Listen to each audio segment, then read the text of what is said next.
Every single one of our team that's inside making masks right now struggled with addiction. And so a year or two ago, they were homeless, they were maybe incarcerated, they were all struggling with addiction, some of them were trafficked, just dealing with devastation. And yet, in the last 2 weeks, in the midst of this crisis, they have been rock solid.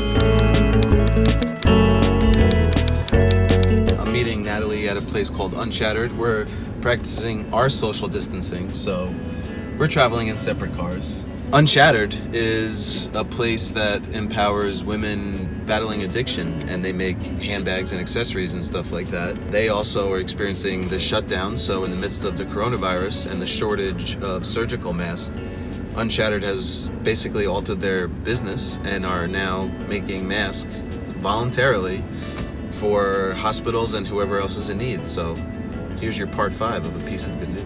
On Friday morning, we heard the governor's cry for personal protective equipment. Immediately, we started drafting facial masks. By Friday evening, we had been contacted by Vassar Brothers Medical Center by one of their physicians to look at a design together. And we worked with them on the design to make sure that even though these are not N95 masks, they are not FDA approved masks, they are better than nothing, but the best design that we could make, bringing in a biomedical engineer and a mechanical engineer and really making sure that they're as robust as we can make them under the circumstances. And so by Saturday at noon, we were in full production and ready to start delivering masks to Vassar Brothers Medical Center.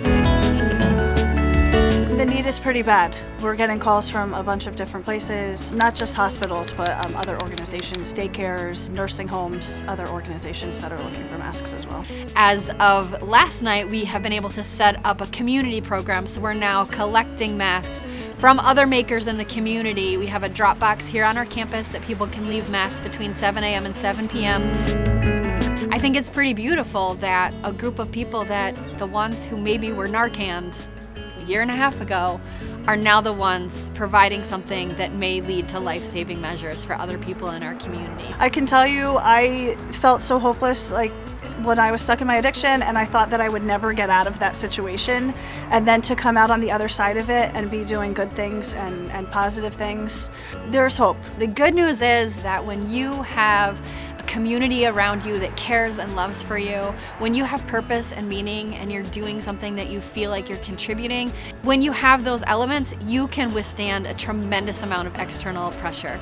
That is proving that our model here works, but we also know that if all of us are building those components into our lives, we're going to make it through this as well.